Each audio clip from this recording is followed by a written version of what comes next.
Well, the crowd was roaring, the crowd was plenty here in Sao Paulo, but unfortunately for MIBR, it just wasn't enough. It wasn't written in the stars for them to run to the grand final. And in fact, once again, it was written in the stars for ASTRALIS, something that we've grown accustomed to in the last year and a bit, I would say. If I summarize the game from MIBR's side, is it fair to say too little, too late? Yeah, that's actually quite a good summary right there. I think in the early stages when you look at that game, it was like Glaive was taking a page at a ship's book from WESG just a week ago where he was aggressive, had some big plays, and yesterday he really struggled. He was the lowest performer in the entire tournament. Today he's turned it around. It's a new look Glaive, he's led the way.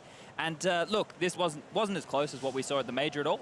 No, it wasn't, and I can't even fault MIBR for that. I thought they were playing diversified, they were trying the A side, the B side. We thought maybe they would play a little bit too repetitive. That was not the case. They played slow, they played fast. They really threw everything they had at ASTRALIS, but that just wasn't enough. And as you said, Glaive was awesome. Devices were very decisive on the A side with the AWP.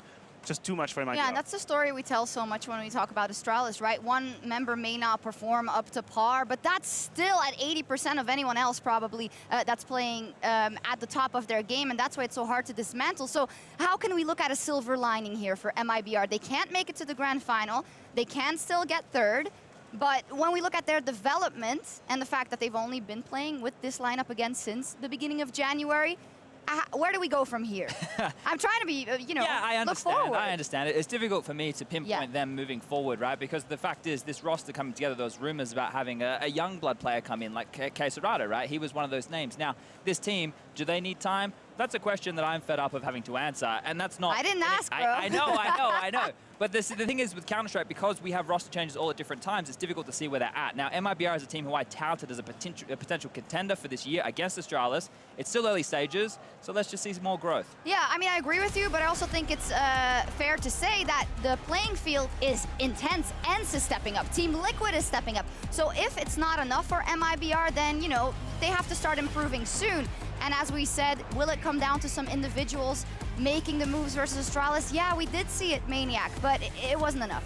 Yeah, it wasn't enough just because ASTRALIS as a team is just playing a much better Counter-Strike. Yeah. So if you want to counter that with individuals, then the level you have to reach is insane. We have seen this from MIBR, Cold Zero, Fallen, yes, over time, but they are not there yet at the moment. We just saw the aggressive push from Glaive there where he's come up from the underpass position, and what that did was it actually conditioned MIBR to play the slower style that you were talking about. You have to sit back and you have to respect, you have to default, because a map like Overpass, there's lots of wiggle room to get aggressive and find those gaps, and by doing that early, Glaive really unraveled whatever plan MIBR had. Can you, for me, kind of a newbie at all of this, explain to me if Overpass is the kind of map that you could expect MIBR to push back so hard on the CT side after they went down in the first half, or was that something to be credited for, the fact that they were able to bring it back when ASTRALIS were on match point? I think credit has to be given, sure, but over time, I mean, famously, Fur was very good on this map. It's a map that allows a lot of aggression, a lot of individual decision. He's very good at it, and Fallen as well with the AWP.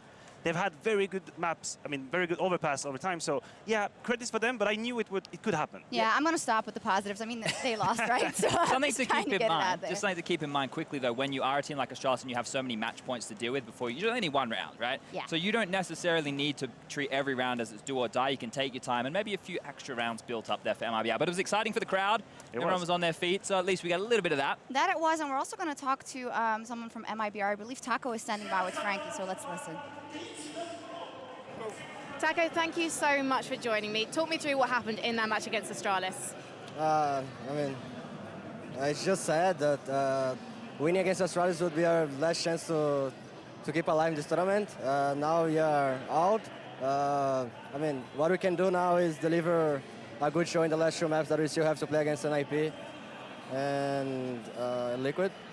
So yeah, let's try our best to at least give a good show for our fans that came here. 7,000 people, really loud, trying to watch a good set from us, and we didn't deliver. So it's 100% our fault, even though we gave our best in the practice. Our preparation was good.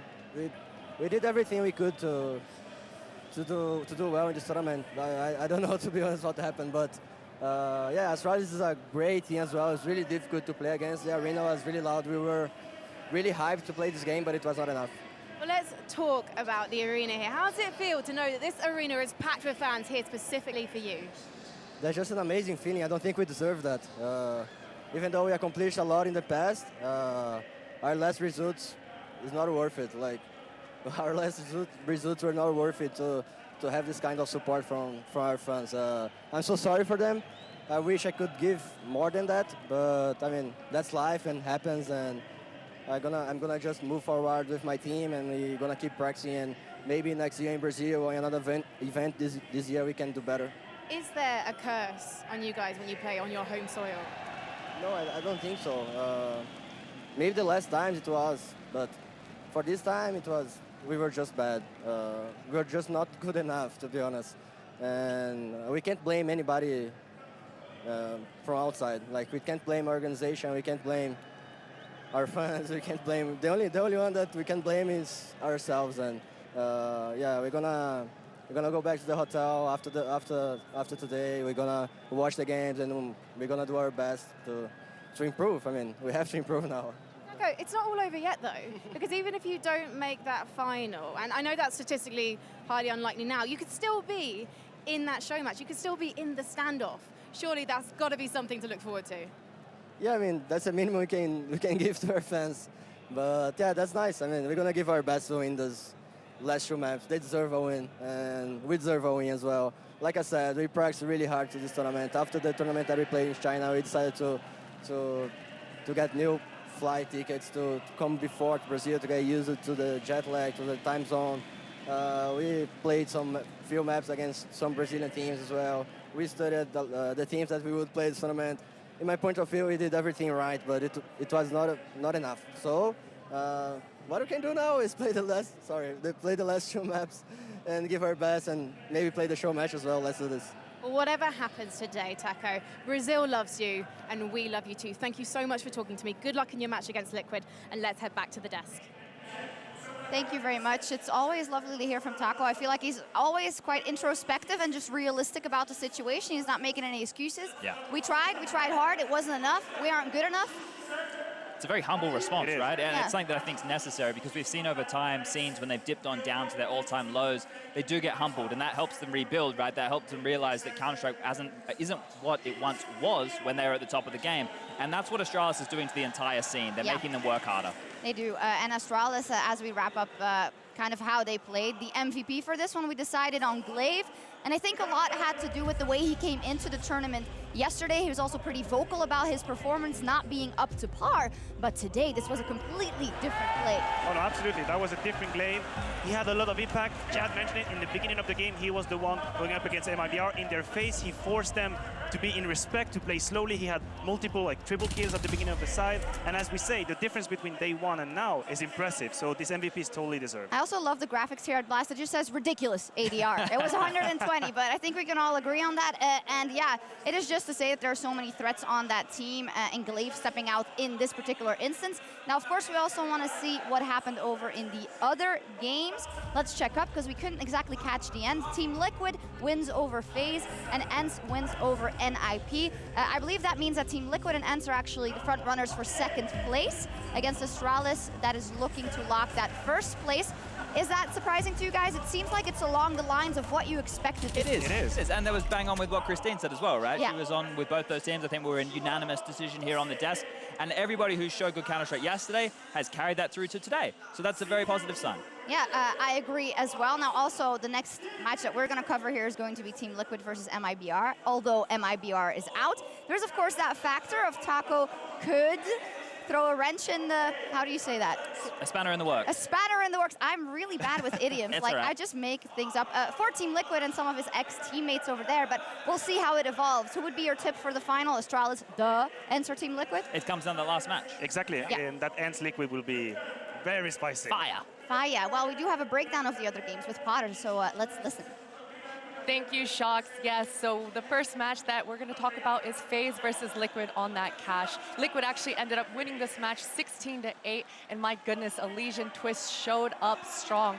Cash is traditionally a pretty even map, but an 11-4 half for Liquid was proving too strong for FaZe to be able to come back on. And on the other side of things, ENCE versus NiP on Nuke. NiP has such a long history on Nuke. Thinking back, they've always had a dominant performance on Nuke. In the last couple of years, they haven't, and it showed today a 12-3 half for ENCE. Such a dominant performance from them, and NiP just was not able to make a comeback. I got to ask you a question. Draken, he's AWPing on Nuke. How was it? We didn't get to watch it. Was he finding much impact? You know, Draken did not have much impact on Nuke. Traditionally, when we think about Nuke, Nuke is not an AWP-heavy map. However, if you do have a strong sniper on your squad, you're able to kind of have a little bit more creative setups on your defensive side and stack your riflers more towards that inner bomb site, allowing your sniper to have more of the long choke points so that you're not stuck in those tricky post-plant scenarios that you see in the upper and lower bomb sites. Okay, and what about Twist? Because we saw that round get retweeted. I didn't get a chance to watch it, but apparently had an ace clutch. He absolutely did. It was actually a 3 versus 5 scenario, and Liquid were down 3 versus 5. Twist got boosted up and got 2 quick frags and made it an ace. At the end of this ace, he had nearly 100 HP, Chad. Wow. That's absolutely insane, and for me, a very positive sign for Team Liquid. Of course, the question marks after the major in Katowice after they got knocked out. For me, yeah, this is turning out to be really good for them, and especially the fact that you automatically look at Twists, you automatically look at Stewie2K, but a guy like Elige is also carrying his weight and more. Yeah. I'm not saying that's a surprise, but that's a very good sign for that lineup. That's the scary thing about Liquid, right, is the fact that you look at that roster, they're star-studded across the board. Everybody on that team can contribute, and that is what a scary factor is, and that's why, in my opinion, them versus ASTRALIS is the matchup of last year. Sure, it was great. This year with Stewie coming in replace of Taco, it gets even better. It is, and I think it's very good that we see individuals showing off in this tournament. As a major, that was a little bit disappointing for me. Like, yes, this roster is so stacked, there's so much firepower, and now they show it up, and that's very good. All right, well, let's take a look at the leaderboard, because it does mean that Team Liquid is in an exquisite position to make it to the grand final together with ENCE. It's basically a toss-up between these two teams. Now, if we go down the line, FaZe and NiP, if they lose their next games respectively, they are out together with MIBR, and it will be between ENCE, Team Liquid, and ASTRALIS. Right now, of course, ASTRALIS kind of seems like a shoe-in for that final, which is always the case. But these are the games that are coming up. You know, Team Liquid, if they win one more, they're in a great position. ENCE as well. What do you think? Are these winnable games? Ideally for me, if Liquid and ENCE both win their respective matches, it sets up round number 5 to be such a banger of a game, right? So that's what I want to see happen. I'll take a little bit of your romanticism and I'll run with it. There is no romanticism here. I think you're right, and I do believe that this is what's going to happen. ENCE is going to win. I think Liquid's going to win, and we're going to have a crazy round 5. Yeah, we have to make up a bit for how we were deflated after MIBR exiting, but we will of course see them right after this because MIBR is taking to the stage against Team Liquid. You don't want to miss it. We will be right back.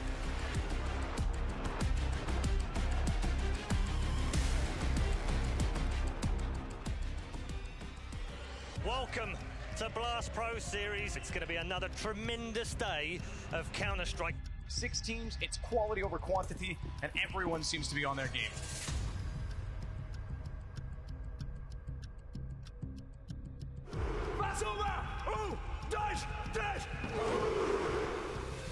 Your explaining days are over. Because you are sportsmen. That is what champions are made of. Seems like the fans are ready. Are you guys ready? Wow. It's time for the final ingredients. Let's get the teams out here.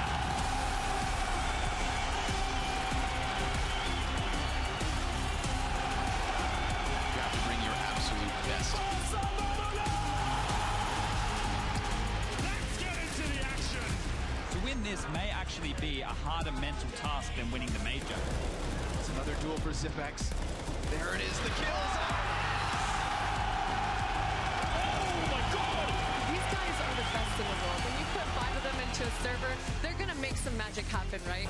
Another outrageous round between these two teams. Which team do you want to face in a standoff and battle for $20,000? Gets the spot. Oh, very nice there from Forest.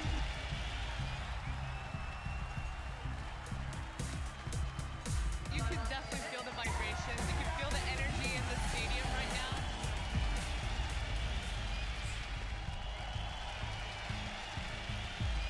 Are you ready to take it up a notch? Then let's go goals! ASTRALIS and MIBR! This is going to be good. NiP taking on Na'Vi. ASTRALIS! Na'Vi! We have what we'd hoped for in grand finals. I know, my heart's racing right now, like 1,000 beats a minute. Are you ready to get this show on the road? Let's see what they can bring to the table here. We're getting wild and close. No way! Simple! That's when he gets peaked, and round stolen back. ASTRALIS 3 away from another trophy. MIBR looking to push this to a third map, and they absolutely will. They will not go down without a fight. Step by step, NiP is losing players. They just don't have the ability to recover from it. They have looked absolutely incredible, as simple as that. This would be huge. They need it now. But in a very fitting fashion, your champions, ladies and gentlemen, ASTRALIS. Your new BlastPro champions now be ASTRALIS are your champions. It's shown to be like the best year of my life, and I'm just enjoying it right now. Ladies and gentlemen, please give it up, Navi! It's ASTRALIS!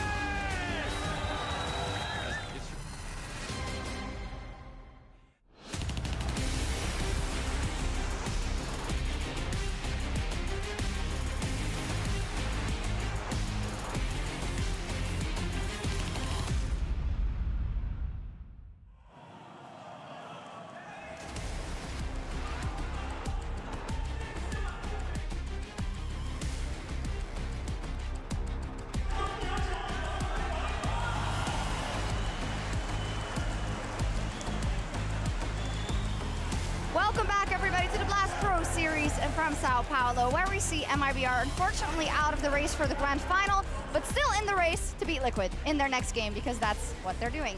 So, fantastic game, and I think the fact that there has been transference between these two teams, of course, famously Stewie having played for MIBR, then going to Team Liquid and Taco and Zeus in the swap. Will that create some animosity and some extra punch, or is that not something that influences the players? It's tough to say if it influenced them. I'm going to be honest, I did not understand that move. Sure. I'm going to say it. Oh, Maybe wow. people can tweet at me and say, what are you talking about? Yeah. I didn't understand. I think Liquid was in a good place. Now that they are not now. But I don't think there's animosity. I love that you're taking a stand. Can you elaborate just a bit more? Well, the thing is, on the Liquid side of things, they had a good thing going on. They were second team in the world in my book. Yeah. Maybe Navi was in a discussion. But Taco was doing a fantastic role with Liquid. It felt like the roles were making sense. And now Stewie comes in. Yes, Stewie is a very good player, sure. But his roles and the modification they need to do, that's for me, that's the downside of it. But devil's advocate. Yeah, I wanted to play that, go right? ahead. I think the fact so is, sorry. if I was Taco and I was Zeus and I get the offer to go back to, first of all, the legendary name of MIBR, go back to the team in where you've won majors together, that's a very tantalizing prospect, because Liquid played Bridesmaid consistently to ASTRALIS last year. Why not give it another crack in 2019? I have to agree, because for Liquid it isn't enough anymore to be the best prospect, the second best team, the elite tier team, the best North American team. No, screw that noise. They want to be the best. They want to win the big prizes. So I understand to make a change, but I love that you're taking a stand on this, and maybe we'll see it materialize in this specific game as well. I mean, they might prove me wrong, but the fact is, in Counter-Strike, you cannot just have 5 good players. Sure. You need to have some coordination. You need people to feel comfortable in the role they are playing it in. And bringing Stewie in, I think it forces other players that in my book were really, really good, Twist being one of them, force them to play other positions to accommodate the newcoming. And I'm not sure that's the best way, but maybe they prove me wrong. Yeah. To run with the initial question about the animosity, or, you know, a little bit extra in this game, if it's coming from anywhere, it's going to come from Liquid. It's going to be like, hey, Taco, don't let the door hit you on the way out, because he left, right? So it's, hey, we've got Stewie in now. We're still the second best team in the world.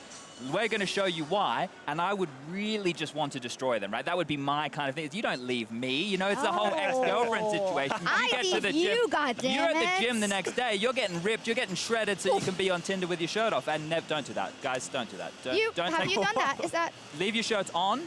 Don't take photos in front of cars. And if you're going to do them, make sure you're not wearing sunglasses, because the ladies, they want to see your face. Oh, well, on that note and that fantastic life Dating advice from Chad, we are going to listen to the actual players playing, and maybe they have smack talk. I hope so. Let's listen.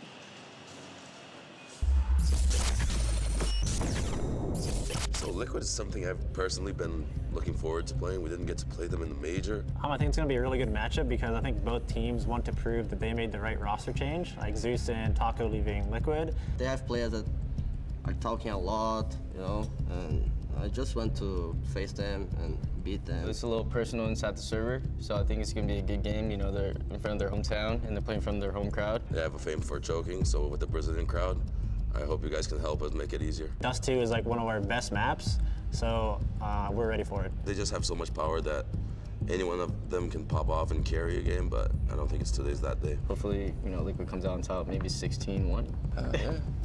Yeah, I guess so. Hopefully we win both pistols. 16-0. You want me to repeat? 16-0. Be prepared. We're gonna smash you guys.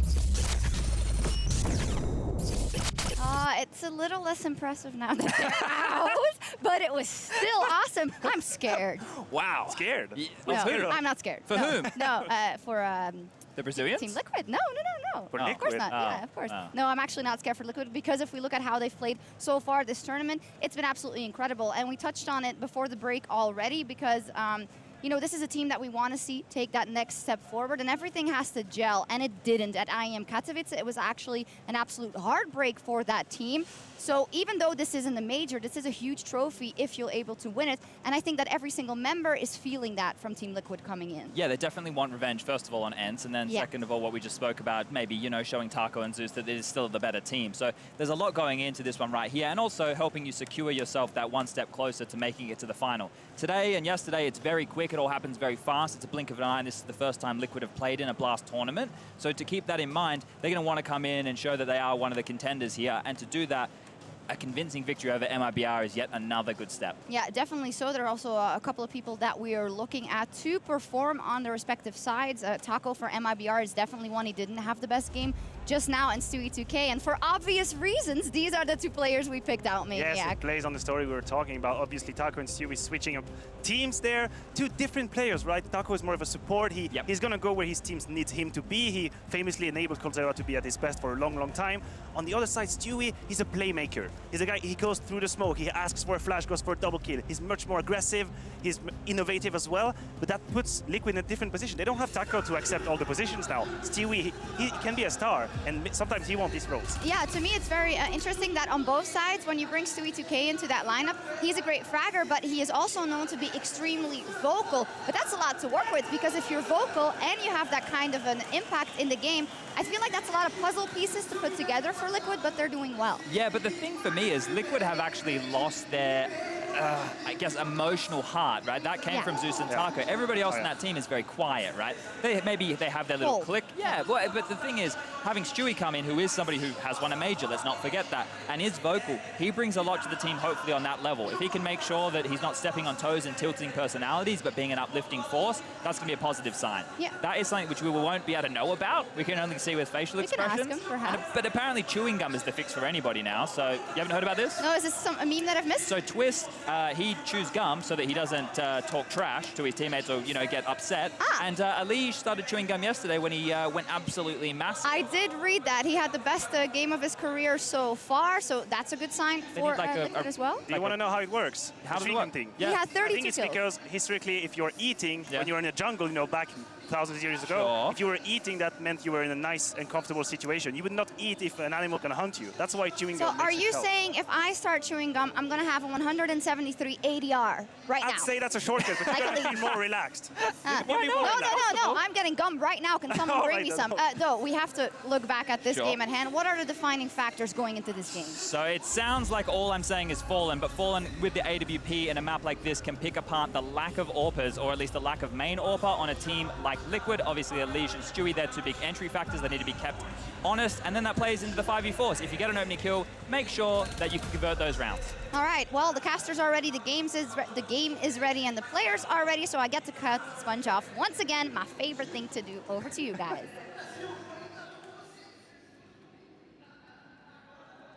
Yes, that's right, folks. We have ourselves Liquid versus MIBR. We've got Mohan, Launders, Govindasamy, Connor, Scrawny, Gervin together. We are the Scrondog Mahillionaires.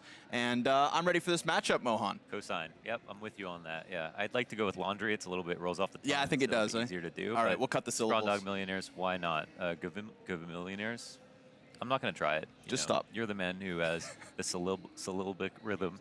Yeah. Syllabic rhythm. When we saw them play at the major, that was a 16-14 game. That was a 16-14 game. It was. And I mean, for what we've seen so far in this tournament, Astralis have faults. Like, they have flaws on Dust 2. And what's so interesting is not only, yes, NiP have pushed them on Dust 2 previously over in Katowice, but also just historically, NiP, they're the team that will lose to Vega Squadron in overtime. Yeah. But when they play against an Astralis, when they play against a Team Liquid, there's often a fight. There's often a brawl, and they can destabilize this very well-established, world-class, best team in the world. Yeah, it seems like playing against good opponents brings out the best in them. Yeah, which I usually hate. I hate that conversation. Yeah, like, oh, they playing to the level of their opponent. But for some, it is true. I mean, look at, old VP, right? They were notorious for it. I mean, they would go like, oh, yeah, no, you don't believe in VP anymore. They're completely out of it. And then they go and win a Tier 1 1 tournament. Yeah.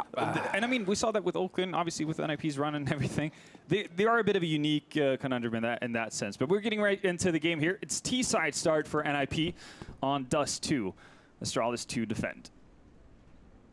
Actually, a little bit notable as well. No diffuse kit on the side of Astralis. They don't plan to let them plant, and oof, well, that could go awry fast. Lecro, the first to find the frag, but dupreeh quick to connect as well. A device is coming from behind. Get right.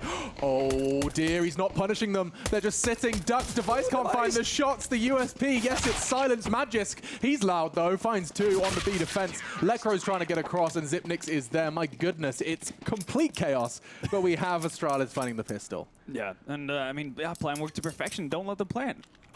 I mean, that's the secret, right? That's the strat. And that is an AUG round 2. Ooh. Okie dokie artichokey. It's without head armor as well. That's the thing that's scary for me. Normally, you'd see people only make that investment if they can afford the head armor as well, because you know you're going up against, not AKs. So it makes sense to invest into it. I guess in his mind, he's just going to try and play as long range as he can. I think he's going to be responsible for that B in mid. So I guess. And if you have to pick 3 players, right? Like you're okay with picking up an AUG pretty much at any given time. It's like Magisk, Elise, those 2 are definitely up there. I always do that time and time again. So I guess you can't really fault him. I mean, watching their game versus Ents on this very map, Astralis... Oh, that was such a tight affair. So close, yes, and Ents really did push them, and Ents have looked fantastic here in Sao Paulo. But it was notable for me that just how comfortable they are with the AUG spray. Him and Sipnix? Yeah, both scoped in, both making it look so easy. It's very easy to get thrown off when you're spraying with a locked-in vision. I mean, it's just not something you're used to, right? If you're scoped in, you're firing 1 bullet. Yeah, and it's kind of like disconnecting your brain, because the spray pattern, it's the same, but it acts differently in your head because you're zoomed in.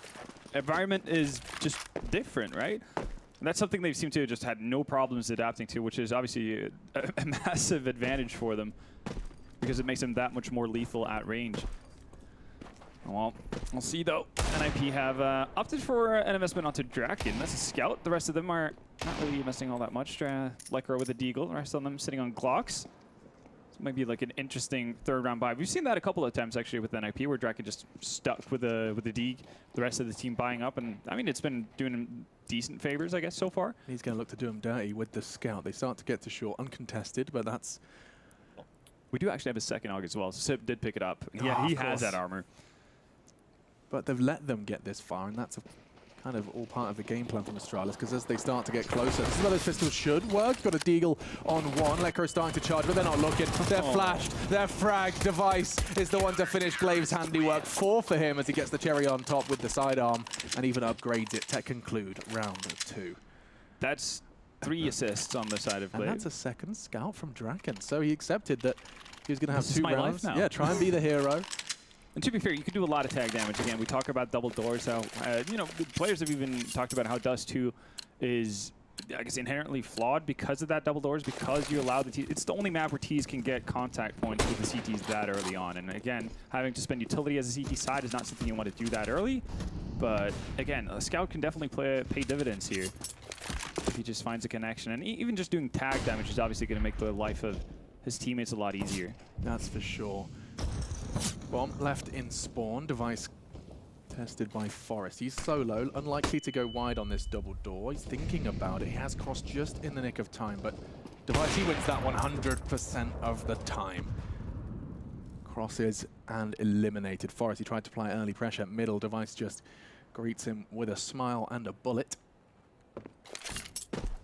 And so now NiP, they start to coagulate their resources. Well, what does he do though? Again, Astralis completely comfortable giving up cat control. We saw actually, towards the end of the end scheme as well, they were allowing them to actually get up on cat. Yeah. Every now and again, at most, it would be Sipnix holding that fox angle, as we call it, and then drop down into CT spawn. And I mean, if it works for Astralis. I mean, they have proper setups. Obviously, usually you'd see Device or Sipnix is in this situation, playing from slope, and they kind of play off each other, tag teaming. Double flash. Yep. It's going to be the B split, though.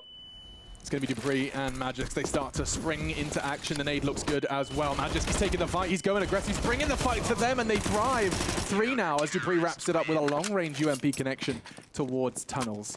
And that is going to be a very almost seamless round from Astralis. They lost 1. Magisk fell after taking 2, but a very comfortable hold against the weapons of NiP. This is what's so interesting about Astralis' CT side, is this opening setup from them, it's been so passive. Yeah. There's like 3 players, they start long, they end up just sitting on site holding Angs. The same could be said for B. There's no tunnels pushing, there's no mid-doors flirtation.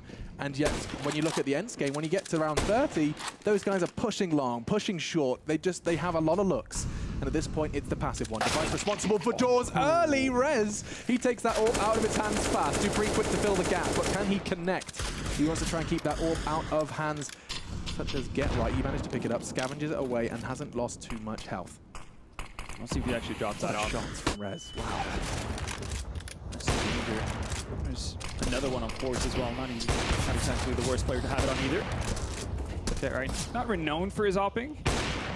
Giving it a go here through the smoke, and they boost. They do. Oh, Get Right, you're just not going to see this coming. Magisk in the meantime, you can see he's just locked on B. No one's going to be challenging that. Forrest thought about it. Get Right actually dropped off the box, so without knowing it, saves his own life. This could have some delayed satisfaction though. Keep your eyes on Forrest. He's likely going to jump on that box. Oh, just a little too soon. They didn't have the short for the trade. Get Right caught Glaive though. And now Zipnik's tested on long. He's got 1. He's got 2. No worries. Lecro and Rez forced to watch now as Draken and Get Right try and make things happen. Make it just Draken. Does have the orb. Could do some damage here. His specialty. Oh, catches a little tip of Astralis' head, and Dupree. His movement just makes things so awkward for Draken. It's like sliding up and down like a wobbly fashion. Gives him time to get the crosshair in the right position and then pre-fire on the move. Lovely work from Dupree. Draken didn't have a chance. Yeah.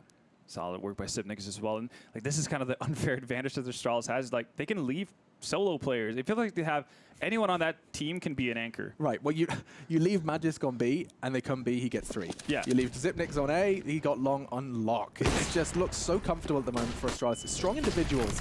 Yes, team play like no one else, but you put them in a 1v1, they win, and Magisk, he's in a 1v2, does get traded. Lecro pays a heavy price though, as he's flashed out, throws one of his own as he tries to bait with the shot.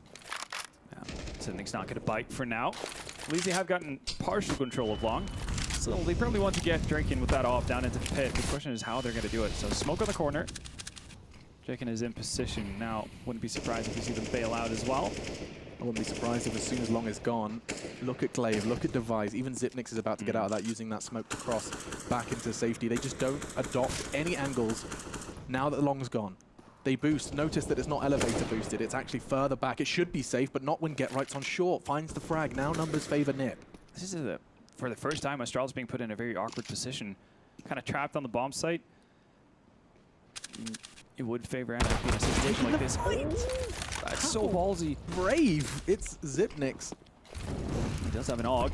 Does get punished eventually. That's Draken making the connection. Glaive. See if he can actually find something through the smoke. That's Lecro actually who's going to get the better of him. Dupree, 1v4. Now Is at least close to the bomb site, if nothing else.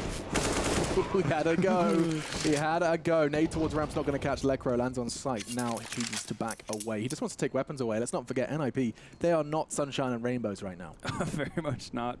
Rez, currently the highest earner on the side of NiP, sitting at 1,400. So they want to do everything in their power to stay alive. Then again, though, now we actually get to see a bit more of an, I guess, fun fun scenario of the new economy coming into work, right? Because the Astralis haven't gotten this 8-round buffer kind of ordeal, so even though they get reset, it's not the end of the world. Now they're actually going to be a little bit pressed for money after this buy because, well, Dupree holding onto his weapon, that's great. Glaive is not in a perfect situation. Oh, hang on. He's not going to have time. He won't be able to push that corner. He certainly doesn't want to push that corner. He wants to keep hold of his AK as well. Just a little toying with the idea as we are going to be jumping back into a full NiP buy. And Astralis, you said it already, They're going to have next round's important. Yeah, it's very important for them as well. Device using all his money. Same thing for Zipnix as well. Magisk is the only one with a little bit of cash left over. Obviously, that saved weapon on the side of Dupree is going to do wonders for them. But this is, you know, in many ways, a final stand for Astralis, you know, at this point of the game. Dupree and Magisk, they've yet to truly be tested from tunnels. I mean, it was a mid-B previously where they passed with flying colors. Now Magisk and Dupree, they're going to have to deal with it elsewhere. A smoke chases the Molotov and immediately just buys them 20 seconds where they don't have to worry about tunnels. Magisk given the responsibility of staring at the smoke. Dupree casts his eyes towards mid as Zipnix starts throwing nades towards tunnels, and of course it connects. Utility damage, another factor of Astralis' dominance, and we see evidence of it every single game. Yeah, and now that they're given a new look, again, like off the spawn points, this is something that Astralis can figure out depending on how they spawn themselves. When NiP have solid long positions right from the get-go as they push into mid here with Raz. Oh, and he's pushed up. Yeah. And the thing here with Astralis is that they can afford to do different types of setups initially, and that's why you saw Zipnix playing aggressively on Cat initially, and they have Device actually peering into Cave for a long period of time, and which is something they did versus Ends towards the end of the game a lot, and actually netted them a lot of success too. So they're making plenty of noise on short, trying to get the CTs looking in that direction. No presence on long. Device still committed to it. Zipnix there to support. They're almost... For once, it seems like Astralis have a bit of a misread, but no, actually, tell a lie. They're just simply setting Device up to hold short. Here's AWP better than Zipnix Org, certainly with limited utility. It's plenty for NiP at this point in time. There's nothing for the CTs. What is it? Two flashes? Yeah. How wide is Draken going to go? They've got 20 seconds to do something here. Magisk, I think he hasn't moved. He's had his hand off the keyboard for what has been about 60 seconds. Now the challenge comes in. Dupree, his responsibility is doors 2, charging through the smoke. Dupree, he's everywhere. And Magisk, patience rewarded. 2, 3, Rez lined up to window. And now Draken, he is all the way up the creek. No paddle to be seen. To keep hold of his AWP, but that is just a very meek silver lining. And that's such a solid round for Astralis. The second they're pushed against the wall, and you know their economy is going to be an iffy factor, even if they continue to win there, get that round back. If they do that, in a clutch situation, they survive with one player, it's still going to be enough for NiP to be able to put pressure on them. But as you said, give Magisk an AUG, put him on the B bomb side, he's going to get 3 frags. Sometimes watching Astralis play, it just, they make their opponents look silly. They do. Like, this is the same NiP that pushed them 16-14 on this very map not too long ago, so this year, this month. Quite a different story now. Certainly to start things off, 5-1. And again, it's that solo A-long defender on the side of Astralis. This time it's not Device. Glaive is going to be peering close to the smoke. Probably not opting to push into that. Not quite as brave as Stewie, but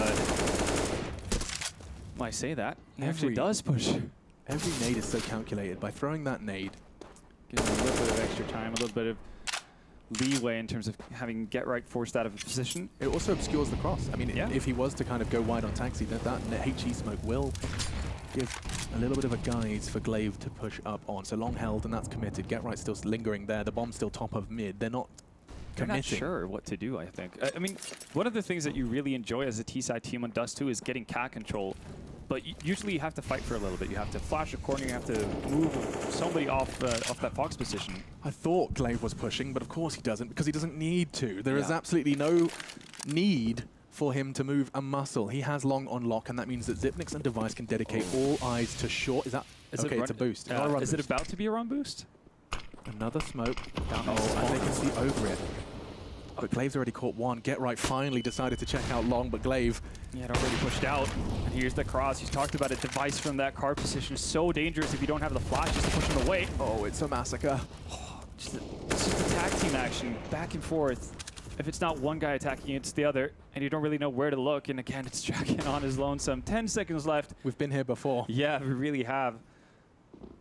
I mean, some might say it's a bad movie script, but, it is what it is. And I think it's a bit of a question mark for NiP, because normally you'd have to put in a little effort and a little bit of a fight to actually be able to get cat control, and you feel pretty good about it because you do pretty solid executes from catwalk. But with the passive setup that Astralis have, they're just so good at actually punishing that. Device found 3 in this round, and they just line up. Look at this aggressive. Great angle from him, just takes the tip of Draken's head off, and still no timeout, and a little bit of a flurry of aggression through the Molotov. Forest does thrive, and it's going to be Glaive actually to find Rez, a second founder as well with a nade. Now Zip to the high. This is it. They just stack up their resources in all the right places. The only man separated from the pack was Draken. Quiet in this game so far. 1 kill to his name here in round 6. For now, though, there is an opportunity for NiP here. Again, if they continue with what they've done with pressuring A, there is only Device. And I say only Device, that is a bit of a daunting task to take on, but at least you don't have Zipnix and Magisk to worry about in addition to him. Is he going aggro? He's certainly pushing up a little bit. This could be the timing they need on NiP. That's so quick. He's not going to find the second Draken. Fortunately for NiP, not only does he get the AWP, he does have the bomb, and the low health player got caught. He has enough health to work with here for the 1v2. The question is, can he find someone before the bomb plant goes down? He's actually just going to commit to it right away. You have to be thinking about short. You have to be conscious of it. He jumps for info. Questionable from Draken, and Dupree greets him with an AK of his own. A quick headshot. They're going to be quickly just delaying that defuse. Get the weapons in the right hands. They want an AK and an AWP, I'm assuming. An AK on short after Device's handiwork, and there we have it. 7 now for Astralis, and they are looking so comfortable. This is just a walk in the park for the Danes at this moment in time. NiP, they need to go back to the drawing board and try something else. They've tried quick long, they've got short for free, what feels like almost every round, however, which you just described as a dream scenario for a T-side. But it's a nightmare. Yeah, it really is, and I guess one thing that we saw ENCE having success with a couple of rounds in a row versus Astralis on their T side, again, was a long push, but they did very differently from how NiP are approaching it, and that was with the corner smoke on long. And you can see so many times when we've seen NiP pressure this area, it's either Sipnix or Magisk widening on the corner. If there's a smoke down there, they don't have the opportunity to actually find early frags. They can try to, spam through the smoke, but that's a bit of a wild guess, right? You don't want to spend all your bullets, and all of a sudden you have an NiP player coming flying through it with a pop flash behind him, right? The only round NiP have got on the board was when they acquired long control. Yep. I mean, it was getting Draken into pit. It was a lot of pressure and a lot of smokes on that cross, and it forces the CTs into an uncomfortable scenario. Uncomfortable for Dupree, because he's playing the rest of this round with 49 points of health. He's responsible for middle. They're trying to punish it. You can see they set Forest immediately, spray through the smoke. They know the tag was there, or at least there's a good idea. Oh, Device is burning as well. Damage done. This time favors NiP to start things off. Yeah, but this is not a typical... This is not your average setup on Dust 2. 3 players inside the B bomb site. And I mean... And constantly moving. Like, they're not holding angles. They are dynamic. And this is the thing. Like, NiP have been in this situation where you've gotten cat control, and you've been allowed to execute off of it, but it hasn't done you anything. So do you go back to B? Like, do you go back to B split? Are you running into the trap that Astralis have set? Absolutely they are. Zipnix's Molotov was enough for NiP to just completely back out. And there's 3 to receive. This is good, though. Get right and res. They've got one way in. It's on to Dupree. He's hiding in the smoke. Will they anticipate him? They will. Rez catches him in transition to door. NiP, they're well poised for the second round. I think Astralis are going to give it to them. Backing away now. Yeah, they're taking the hardest road, though. I mean, Astralis had everything set up for success there. I mean, the game plan worked. Exactly. You stack B, a couple of Molotovs and a couple of shots towards short, and they're scarpering towards the other side of the map. Luckily for NiP, though, finally finding some success. Maybe not feeling like the only thing we can do is hope that we get a good long spawn and work off of that. Then obviously the tag from Draken actually does quite a bit, because Dupree becomes such an easy target compared to what it would have been, obviously, with full HP. And we'll take a little look at those spawns. You talk of them. There's no doubt that NiP are going to want to try and seize that long spawn should they get it, but keep your eyes on the money as well. Zipnix saving that AUG. Yeah, he was down to 2,200. And again, like, this is the reason why you're seeing Astralis not necessarily thinking about, like, oh yeah, I know we can, ruin their economy if we, eliminate 2 or 3 players more. Right. They're actually just so much more worried about them, because for how well they've done so far and how many rounds they've won in a row, they're still breaking bank at this point. It's Dupree with the most left over after buying. That's 2,300. That's not a lot on the CT side. And that double AWP pays dividends. Lecro cut down to size early already. Rez was thinking about a trade. He is on Xbox. Oh, Device, this is so brazen. How far are you going to go? I mean, he's actually going to catch a gift of the gun, and that's enough for the punish. Is it, though? Yes, just before he gets around the corner. Rez, body shots galore, but it's enough. Device gone. Oh, it's a pretty big part of the A defense for... okay then, Rez. NiP's win condition is 3 letters, and it is REZ. This man, every time he walks into a site and finds the frags, they've converted. That's twice now. And that's, of course, speaking a little prematurely. I say converted. Will Astralis go for this? You've already talked about how limited their funds are. Yeah, and I mean, you're trying to retake a bomb site on Dust 2 with them off. That's not ideal by any means. Really tough to do, and you need to activate Glaive as well. He's been able to push up pretty far here up to Car. He's posturing. Re-smoke from Forest, I like this. Gives him a little bit of a safe spot to find the shot. He doesn't connect, and now Magiska's caught res. That is the head of the NiP Snake, but nice quick flick, and Forest has found two. Draken looking to find Glaive, the last man standing. He's got to back away. He doesn't have time. Does take a little consolation frag onto Forest, but he'll be getting away, saving that AWP and the M4 respectively for Glaive. So, NiP find their third, and once again, off the back of a res entry, the guy has been doing it all for the Swedes. Yeah, getting the trade on catwalk there, absolutely instrumental for them to having any shot at the round. And even though that was a bit labored in terms of how many shots he needed, definitely didn't take the same amount of time with removing Xyp9x from the server. But this is I don't think you do this if it's a 5-5 game type of thing. Well, you say that. Yeah, I guess they're brimming with confidence. They haven't been able to do much wrong, have they? I mean, Astralis, they play so passively for the first 5 rounds on the CT side, and then suddenly there's a flurry of aggression. Oh, speaking of, Magisk does them if you don't have an AWP, why not bring a Deagle to the it's like a $700 AWP. You just have to get your eyes close to the screen, right? Flash does nothing. Oh, Glaive is spotted. Get right there. It's not going to give him the invitation to find a frag, though. Okay, this is going to be game-defining. If they continue to lose players to what is essentially a hero M4 from Glaive from the previous round, NiP are in serious doo-doo. That is one way of putting it. Magisk, though, already connected once. Can't get the drop. He's tacting it up to try to find the frag on Lekr0. Dupree not able to really put the hurt into him with the USP. Oh, do you see that? He had to expose himself for the Deagle. He was so hesitant, tentative now, but he's got himself a weapon he has done ridiculous things with. My eyes roll back to Atlanta, and I'm sure Lekr0's roll back to his skull as he's gone down. Now Glaive's got another with the M4. Draken finds one onto Dupree. Numbers favor Astralis, and time still plentiful. They don't have to rush this. Draken and Rez, they're separated and eliminated. Device catches Rez. Oh dear. It's happened again, hasn't it? They had one weapon. A couple of Deagles sprinkled in there for good measure, and now Draken, he has to save the day. 25 seconds, the pre-aim is rewarded. Glaive gone. But they have, in the meantime, got weapons. And they, yes, no Kevlar. It's an AWP. It makes such a little difference. Yeah, they also have a backstab. That's Device. Got an Aegis to his name. Bomb's going to go down. So some money made, at least for NiP, but can get them out of this. It's quick. Draken's got two. He needs to find a third. It's Xyp9x. Of course it's Xyp9x. It's a clutch in favor of Astralis. A 10-second defuse, and Astralis find their 8th with a measly economy. That's terrible. That is curtains for the Ninjas in Pajamas, especially on their T side. That was a freebie.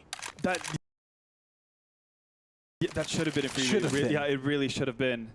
Magisk just finding that connection right off the bat in mid. And I mean, oof, that could have been such a big swing for NiP as well. Right. Even, I mean, looking at how it could have panned out, you know, we've had NiP on 4 rounds. Astralis not with an ideal by any means going into the next one. You know, and at that stage, you're thinking to yourself, like, okay, this could very well be the point where we actually see NiP even things out. We do get an even first half. That's kind of understandable. That's pretty much what happened as well in at the major, right? Like they had a pretty even first half as well, and they kept fighting back and forth all the way to the bitter end. All 30 rounds being played that time. Whew. Yeah, I mean, you couldn't do it against Deagles. Now you've got to do it against a full buy, double AWP, double AUG. It's a brick wall that Astralis do build every single time that full buy comes in on the CT side of Dust 2. Well, let's see though. Can they get a connection? Forrest hasn't fired off a shot yet. So, escape the damage. This time, no smoke, but Draken there with an AWP. That's huge. Nearly clutching for NiP the round prior. He opens this one up, round 12, as the nade catches Lekr0 and finished off. Look at this hold from Glaive. He's doing everything in his power to keep these guys back. I was going to say one man on a mission, but he has support now. Draken, his responsibility is to find Device. Should he go wide? Nice patience rewarded for the Swede. They know that Glaive is down here. Nades galore. They just want to force him out of position, but he still manages to get one. This is absurd. Forrest is missing his shots. Glaive's got another. Long is his. And NiP, they had the numbers, they had the weapons, they had the nades, but it could not force this man off. In-game leader, but a highly rated one at that. He can frag, and he demonstrates it here in round 12. Where do you go from here, Draken? He's taunting him with his pistol. He's getting so backed in as well. Like, I think the only option he had was to push forward earlier on. Now Astralis is just all around him. You have to take that fight, but as soon as you do, you expose your bottom to Magis, because Glaive is playing that tight corner now, goes for the aggression. That, an uncharacteristic mistake, nearly catches Magis on car. Astralis, no need to pressure here for the time being. Oh, can't fool Magis with a pistol drop. That felt impossible. Yeah. Couldn't even see him. Felt like he hadn't even exposed himself, but it was enough for Magis. A 9th round on the board for Astralis is what that means as well. We did see double ops. So we're going to see a buy coming in. Oh, the fact that he stays alive for so long. The flashes that are thrown down into pit doesn't do anything to him. It's unfortunate as well that, you know, that's the situation where you don't want to double op if you're NiP. Yeah. If you have an AK on forward, it's so much easier for him to actually put pressure on Glaive while Rez is holding his angle. Smokes down, Molotovs, everything. And Lecro. Okay, Magiska's flash, that gives them some ground to cover, but the Molotov actually took Get Right out. Just the flames. And Lecro, are you okay? Blindfolded, still gets 2 as the nade from Glaive does connect finally. 3v3, a Scout, a MAC-10, and a Deagle. The bomb is in the B site. Forest has got the responsibility of keeping Tons under lock and key. How is he so patient? Why is he holding that so clever? Patrikian still keeping hope alive here. Bomb's not down. Looks like Rez is doing so right now. So they have a pretty tight crossfire as it is right now. Draken from double box, holding window. Oh, Rez. There's a molly on Xyp9x. Oh, that God. could make things very uncomfortable if they don't challenge him, and they do. They know where he is. It's a very clear retake, should they attempt it. The issue for Xyp9x is, does he feel comfortable throwing it out? Yeah, because he has to expose himself while throwing it. Can he find anything? Time is ticking now. That should be the sign. That's going to be time to wave the white flag. Bye-bye.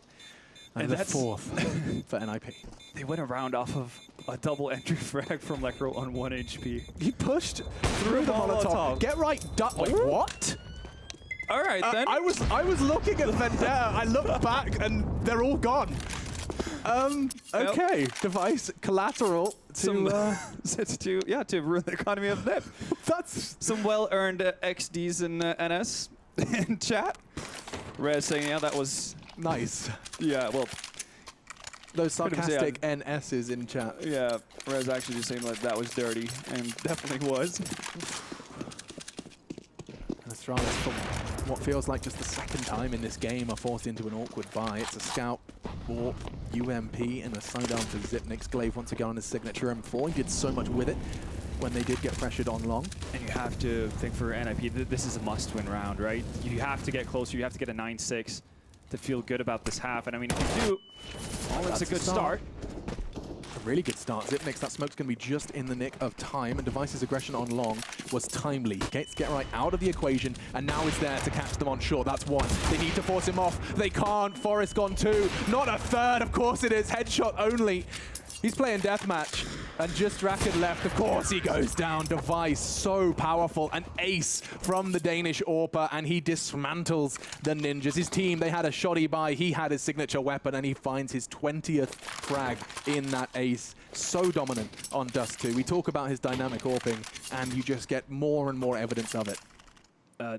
Straight up incredible. But again, like there's a bit of a common denominator whenever NiP moves up towards that catwalk space, because they're getting it, so they don't have to use too much utility to actually get to that space.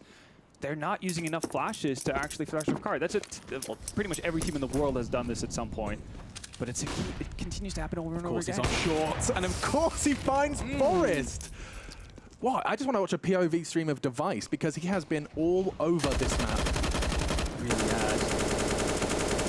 Forced out of the fight right away. Oh, that is so quick. So quick. Pressure applied through the doors and pays off. Draken, a rare frag through double doors on Dust 2. Well, it does take a bit of damage for it, but at least you get a man back. Whereas outdoors, I'm still posturing pretty aggressively here. Nice nade. A nice shot onto Draken as well. Whereas needs to back out. Well, no trades in order just yet. Lecker does finally find Magis, but the damage has already been done here. 1v3 situation. Does have the bomb, but he doesn't know about Dupree. And the thing here is Dupree doesn't know about Lecro. If Lecro does continue this walk to B, it's wide open. Highly unlikely he makes this mistake. I say wide open. It is held at the moment by Zipnix. Past 10 deleted. Now Dupree's flank is rewarded. We find 11 on the CT side for Astralis. That's a first half that NiP are going to want to forget. I certainly will remember, though, because that's 21 in one half from Device on that AWP. He was such a nuisance. Didn't matter if NiP were attacking long or if they were attacking short. He seems to be everywhere. And again, it's that, what you mentioned, that just dynamic movement, being able to position yourself perfectly depending on what's being thrown at you at every single moment. And he's not going to miss a lot of shots. And that long look, like that round, he started it off by just being solo. He did this previously versus Ents.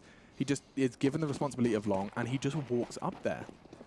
Holds the angle aggressively towards Taxi, get right eventually deleted, and by that time he's got time to rotate and catch the short push. It's just brutal, and now, speaking of brutal, 4 men from Astralis charging in towards the B site. Reggie's not ready, and neither am I, because 2 already gone. This looks impossible. What can you do? You're smoked, you're dead. It's over, my goodness. Bomb down, pistol round concluded by the classic call, Rush B. Turns out when you've got players like Astralis, look at Get Right's face. I think it says it all. Detection. Yeah, dejected, stiff upper lip necessary. All right, now though, he just has to hope that somebody from Astralis gets trigger happy and just runs at him. Even then, they still kind of have a bit of a backup. Magic might give himself up here, or not. Okay, now that is just a embodiment of this game. It's it really is. It's so brutal. You're just trying to keep hold of that Kevlar. You're having a go. Magix comes elephanting up mid, turns his back, has time to adjust, and hits that shot. This is tough for NiP. This is a brutal game of Counter-Strike to witness, and I'm glad I'm doing it with you, Vendetta. That's the face I was talking about, yeah. Yeah. Ouch. I'll be your, what's it called again? A support animal, I was about to say. You know, like support animal? Yeah, you know the things they bring on planes, right? Oh, yeah. Emotional, whatever. And Dupree just lining them up on long. No worries there. This will be the 13th for Astralis. Yeah, I mean, if Astralis haven't made NiP need an emotional distress animal kind of a thing service, then definitely a therapy session after this. It's just so brutal. I mean, I've played games of Counter-Strike where it feels impossible, but it just no one has proven. Happen every time, no one right? has proven that it is possible. I mean, you know, like those players that I'm losing to, they lose too. Astralis, they just haven't, and they don't. And I mean, we thought that okay, maybe Dust 2 might be a bit of an opener for teams a again. possibility. Right? Yeah, I mean, we saw them play 2 very narrow games to start things off in the entire tournament, but it seems like they haven't taken a lot of time to really figure out how to do this. Major champions demonstrating exactly why. This time it's going to be Lekro on the op, and he connects with Dupree. So success rate high so far for the Swedish in-game leader. I almost forgot. We are going to see some M4A1Ss. I forgot that, you know, that there is an NiP CT side that we get to see. Whether or not we see much of it, well, that's down to them. Yeah, Resin, Forest going back with the update changes, obviously. And also the 2 players holding that B bomb site. So a lot of silenced action going on over there. But it seems like Astralis, they want to take a page out of NiP's book. Let's see if they can do it better. Again, similar setup in many ways from NiP in terms of how they're deciding to hold this passive A site. But the flashes you were talking about them, an absence of them from NiP's T side, I imagine Astralis, quite a different plan. That goes. Draken completely blinded, forced to back away. It's actually Lekro who's now forced between rock and a hard place. They're pushing up. He has to crouch. They're already on site. Lekro's patience, though. He finds an angle, finds a frag, as does Draken. That's a fantastic conclusion. A gorgeous round from Lekro. 4 with the AWP. That was no armor as well. So the second he gets tagged, it's game over. Yeah. I mean, he had a molly and a flash thrown in his direction. There was a smoke in front of him. He still managed to find 4 close quarters with that big green gun. An important round from Lekro. We can see that again. It started in middle and immediately able to find a multitude of frags. And you can see, like, Astralis are doing a pretty good job, actually, of making the most out of the utility as they push forward. Because at first, Lekro gets flashed off of his initial position, which is just peering right over the solo box. Then he has to fall back into pit. While that's happening, you think to yourself, Dragon's going to take over his responsibility, but he also gets flashed out by Carr. That's something that never really happened with Sipnix and Device when they were working that tandem action on the bomb site. Luckily for NiP, though, Lekro does an amazing job of being able to adapt on the fly. Force peering into mid. Gets some support here from Liquor. Liquor's actually giving up the op as well. He's giving that to Draken this time. You get a quad kill. And you're just like, yeah, no, you're better off. All right, you take that one. I've done my part. This is how you do it. Just rinse, repeat. Yeah, there's a little tutorial. Let's see if Draken can replicate that performance into round 19. 13-5. If you have just joined us, Astralis have just been giving us a masterclass on the Dust 2 CT side. Now forced to the T. This time a bit of a weaker A setup on NiP because Lekro is so close to push the door. That means he does have the opportunity to get a quick flank. He also has to be aware of how much time he actually has to play with. Ooh, that's quick. That's very quick, and that's very needed as well because as soon as that smoke fades, he needs to get out of dodge. And if he's stuck on the wrong side, pretty much on the B side of double doors, that's an issue. And ooh, the what is Stupri up to? CT spawn drop. Force is ready for it though, so quick trade. You're happy about that if you're NiP, but I'm not sure if they caught Glaive dropping down as well. Where is he? He's just sitting in CT spawn. So much power from this position, and get right, while he did catch device, the bomb from Zipnix is going to start to maneuver towards CT as well. Caught off, both of them. Quick succession. Draken, he finds his 12th frag. And now the 6th for NiP. Things starting to look pretty damn good in the buy.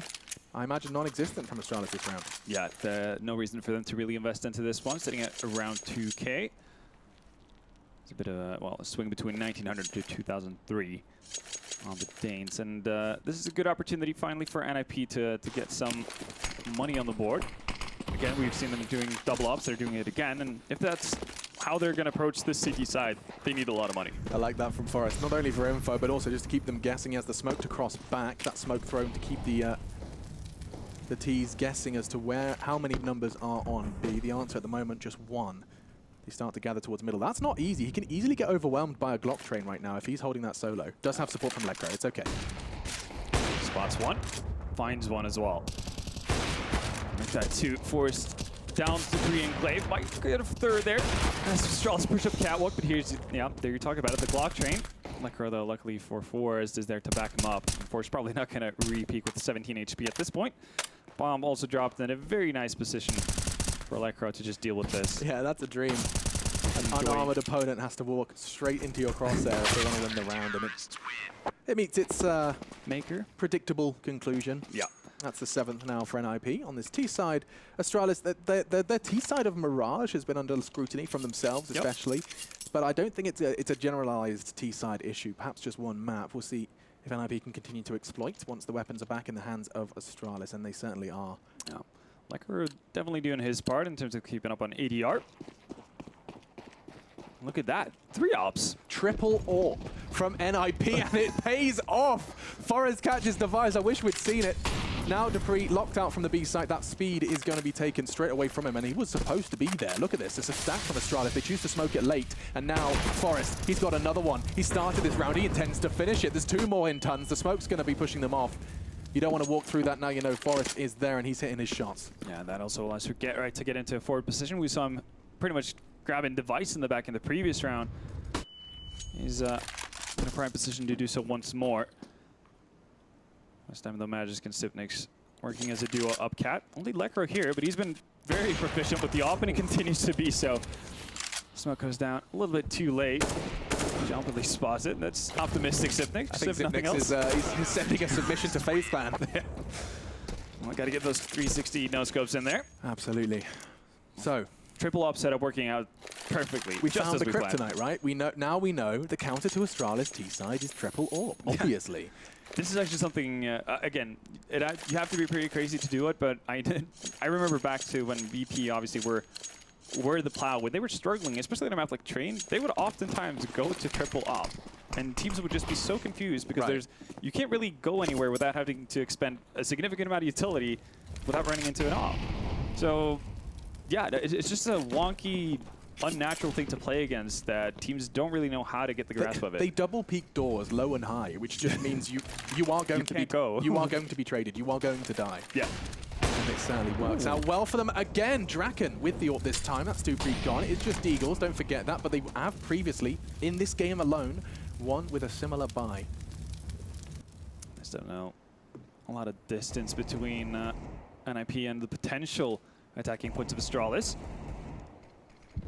Not going to venture out to mid just yet. They don't have any flashes as well, so there's not going to be anything to catch NiP off guard outside of bomb rushing through a smoke.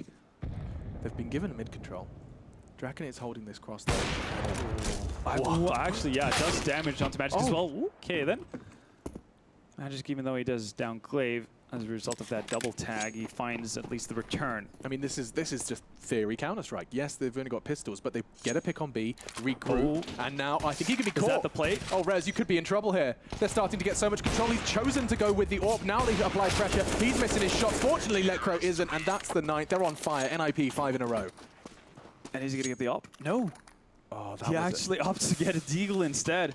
Oh, that was a scary sequence of events for Rez, stabilized by Lecro, who has been having a fantastic game, hasn't he? 22 frags now. He's almost on par with Device, who had a heroic first half on the defense. So lots of credit to be given to Lecro. Let's not forget, in-game leader for the NiP boys. We talked about, in our previous cast, we talked about leaders that are kind of thrust into that role, not necessarily by choice. Natural leaders are by choice necessarily, but just like, oh, that's the only role we really have vacant. A prime example right there. Yeah, that is very true. He's definitely stepping up to it. I mean, that could have gone so bad. But Frez doesn't find that one frag. I mean, just the timing of it all, you just see it imploding in front of you. Yeah. It's like, oh, now this is how Astralis wins. Like, this is how it turns. It's like watching a car crash in slow motion, you know? You can just see it coming. It really is, but NiP, okay, they do manage to get the second AWP out again. No triple AWPs this time around, but take note. Bomb in spawn and fast presence towards long. Glaive, he's not interested in that Molotov. Now Lecro, can you be the hero? Get Right's already found one. Glaive, he's trying to apply pressure and he does do just that one. Nearly 2, yes he does convert it. Get Right gone, 2 headshots, 2 kills. And 2 CTs missing from long. Dupree now gonna catch Rez's pressure on tunnels. Is he though? Rez so quick. Shooting from the hip with that AUG. Oh, look at the HP on Glaive as well after that battle. He does get 2 frags to his name, but I mean, you could pretty much just whisper at him and he'll topple over. People were telling me that Dust 2 is T-sided. Yeah, this game is contrary to that. It's about as far away from it as you can get, but it's definitely providing some entertainment, that's for sure. NiP fighting back here. 5 rounds in a row for them. This would be huge. No one has touched Astralis yet. Pushed, yes. Ents did it. Liquid did it on this very map alone. Astralis have the luxury now where they are basically playing an entire quote-unquote group stage in this round robin on one map. Question here is, though, there are 2 AWPs on the side of NiP. If they miss the connections on the cross... Draken's not even looking at it. Yeah, Forrest is holding the cross. Exactly. So Draken can put some pressure on, but he can't necessarily push the site with an AWP here in this scenario. Smokes go down. Draken, you have to turn around. You have to catch that cross. He doesn't onto the round, but Molly's good. That's going to make things really uncomfortable. 30 seconds to the Flames do burn, and Forrest nade catches Glaive. It was the hard work of Get Right early on long. Finished off, and Draken does just that. That's the 10th. Double digits for NiP, and they continue their streak. 6 now in a row. Yeah, they refuse to give up. And, well, this is looking more and more like the major match we saw. We have a game. We finally do. And, I mean, there's no stopping NiP so far. And, I mean, it's going to be tough for Astralis to do so as well. They don't really have too much money to work with here. I mean, they've bought up on Magic. Dupree, Glaive follows up as well. Device is not going to have an AWP. He goes for a scout. And he's been so impactful. And yeah, that nade barely touches Glaive. But yeah, due to that 1 HP, that's all it takes. Ooh, playing anti-flash. He's counting on his teammates. So brave from Magis. But at long control, I was going to say for free, but I don't think Get Right's interested in handing out any discounts.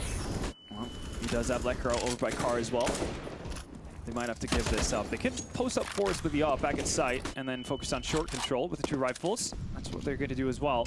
You're starting to understand that scout buy from the Device now. Yeah. I mean, this is what we saw the first buy run. Oh, I really understand it. He knew he'd have to hold the long angle. Yep. Does it with the scout, the discount AWP. Lecro, how brave are you to be here? Too brave. Device has got another one with the scout. It doesn't matter what weapon he's using. Dominance from Device. He's closing in on 30, and now Get Right forced into a very uncomfortable scenario. He's alone. Draken and Rez, they're casting eyes from CT, but Astralis, they are spreading their plague across the side. Trying to jump to stop Zipnix. It's not connecting. Just a couple of bullets to his toes, but he's managed to evade the majority, the brunt of that force. And now NiP, the streak's over, but they want to keep hold of these weapons. Yeah. Might even actually want to take him away from Astralis. Exactly. Well, they're not being successful with it though. Pre doing a great job. Draken finally come next with 1, but you need preferably 2 more for this to have any real effect. Would assume that Device is looking to pick up that off drop from forwards at some point. That is a very painful position to be in for Draken. Just pushed 5 very capable aimers, 4 after his frag onto Glaive. And Dupree actually picks up that off at the very end of it, drops it off for Device, and he picked up an AUG as well, so that's probably going to go to, well, one of the fallen comrades. Device, though. He's having a game and a half, isn't he? He makes that scout look like the best $1,700 you could spend in the server. It really does. And I mean, the one thing that worked for NiP at the start, the one way they got around was, you know, putting Draken in pit. Yeah. And playing off of that, Astralis having struggles on their T side, doing the same, finding success as well. I mean, obviously, you can't necessarily rely on Device just doming heads left and right every single round with the scout, but now at least you have weapons. Somewhat of a luxury afforded to Astralis when you have a player like Device. What's he on now? 26. A bit more of a quiet T side, understandable. Lekr, though, he's still creeping close. Nice little flash assist from Forrest there to allow Lekr to get the opening frag. Not too much damage taken either. I'll be happy with that. Lekr now at 24, so he's doing a job to keep up with Device here as he just rolls on through the NiP defenses. Now, whilst they do have an advantage, yes, NiP get that early frag courtesy of Lekr. There are so many nades still in the hands of the Danes. It's likely they're going to regroup and apply some pressure. Will it be Get Right riding solo in long? It looks like they're casting their eyes towards that and already lines up a smoke. Device has that one in his hands. In fact, they all have nades in their hands. They're going to be setting up Magisk. Sitnix, Glaive, and Device all throwing out nades. What have you got? Get Right. Glaive did it. Oh, they're sectioning off Get Right completely. Oh, we can't even find one. Magisk so quick with the AUG, back to a 4v4. Oh, how brave are you going to be here, Lekr? I kind of like it. 30 seconds. He just wants to take time away from Astralis now. If he can push through this, if he can catch them with a flash, he can't even get one. Magisk so good. And now Draken, he has to do so much with this AWP. He's still paranoid about short. He doesn't have a team to support him. He doesn't want to go too wide, not forgetting about Device on long. That's fantastic, though. Magisk's gone after the damage he's done. Flashes, Molotovs, everything thrown at him. Rez, what is that? Glaive had the bomb. He looked caught out for the first time, I think, this game. He looked a little awkward, and it's extended. Great work with the boost from NiP. 4 seconds. It's over. That's over. And NiP, they take the round. What a series of events that was. Glaive actually kind of fumbling a little bit there. He was caught on the other side of the smoke. Yeah, I'm not sure if he got flashed as he's walking through and you know, Strapes thinking he's in a different place than he is. I'd love to see that again. I don't know if we can. We see Lekr's early frag. This was Magisk. What a fantastic start. Getting Astralis back into this round. That's a quick snap as well. That is a massive frag, though, from Draken. A follow-up as well. Wins them the round. 11 on the board. There's still money on the side of Astralis for now. And we are off. 26 rounds of play already. And NiP have managed to make the second half of them not considerably more competitive. We've yet to see Astralis really focus on that mid area. We saw a lot more of that from NiP in terms of smoking off CT spawn, seeing if it can get a B split going. Lekr has been playing a lot towards mid, even if there hasn't been too much pressure. Then again, they've been finding openings in mid quite a bit as Astralis make their way up short. And again, it's going to be more of the same for Astralis. The Danes not seemingly finding a recipe for success here on the T side. Tried a little bit of everything. He knows they're coming. A response in the form of a smoke. He chooses to push through it with the flash from his teammates, but he's going to be caught off just on the edge of the smoke. Gray screen for Dupree. Lekr quite the opposite. That's such a big get as well. That allows for Draken and Rez both to play just tightly on that B bomb site. Don't have to worry about mid for now. The bomb's on its way towards B. Sitnix and Glaive to pinch from mid.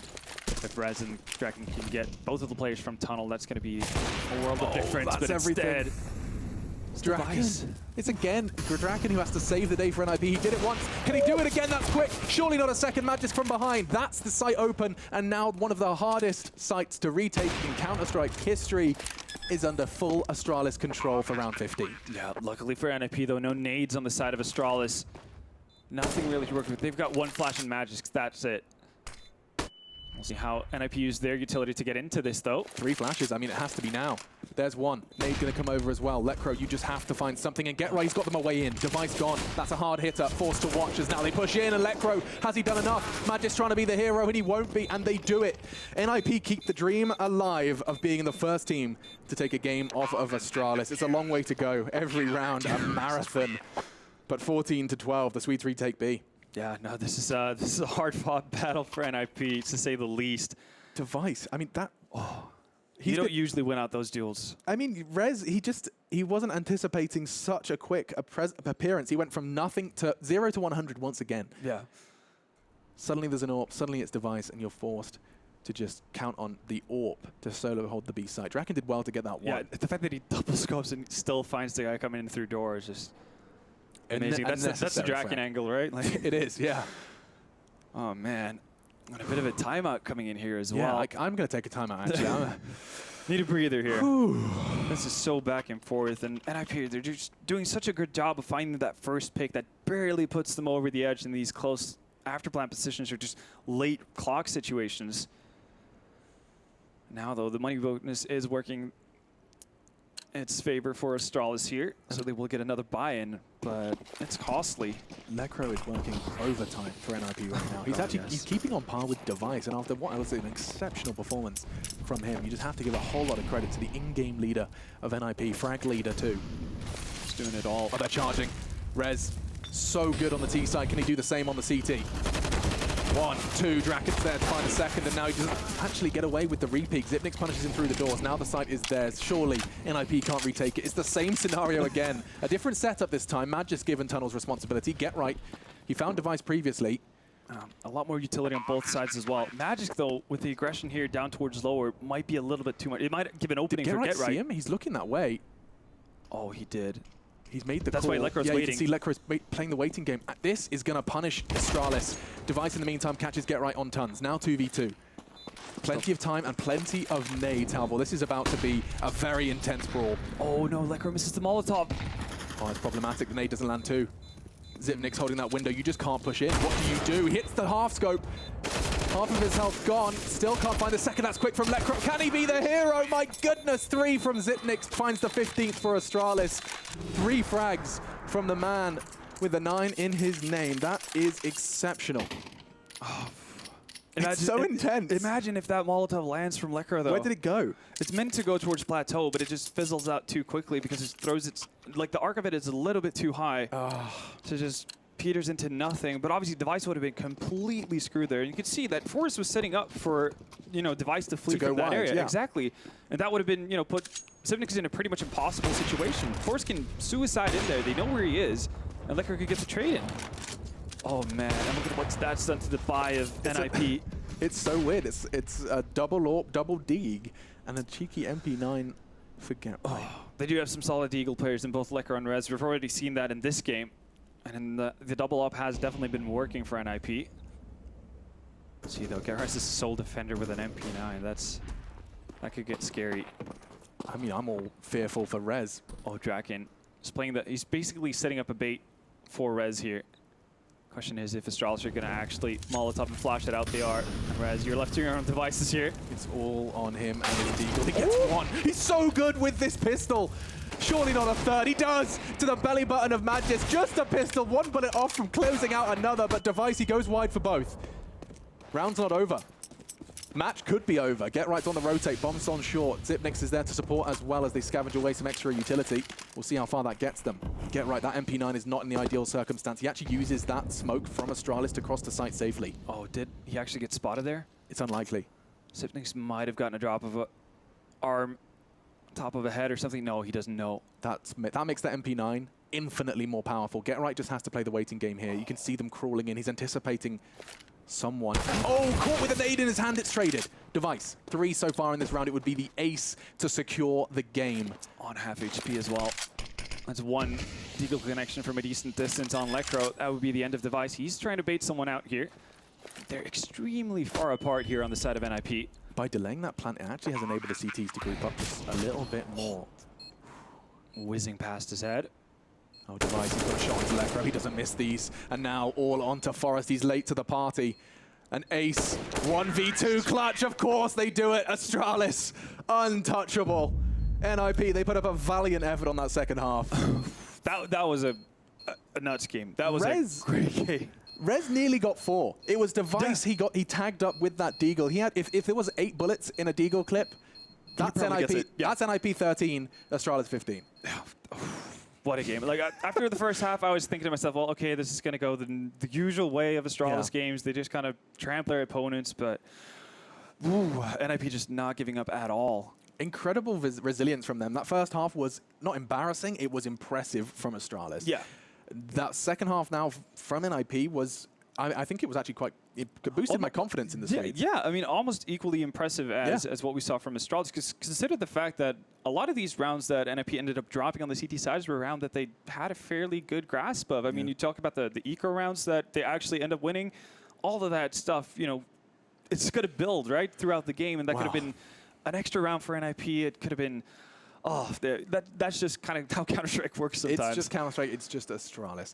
That's it from myself and Vendetta. We're going to head over back to the analyst desk to break all of that fantastic Counter-Strike down. With the Krieg, and so, yeah, MIBR could really never get anything going. For me, the biggest contrast is the score lines in certain matchups. If you look back to the Major and you see Liquid going up against like Avant-Garde in its games where they've had to scrape through with people pulling out really big rounds, at that point you're like, hold up a second, we're putting Liquid here in the contender pile and they're not showing up to that form. You move into this event and now you can say that it's stacked, you know, more so at least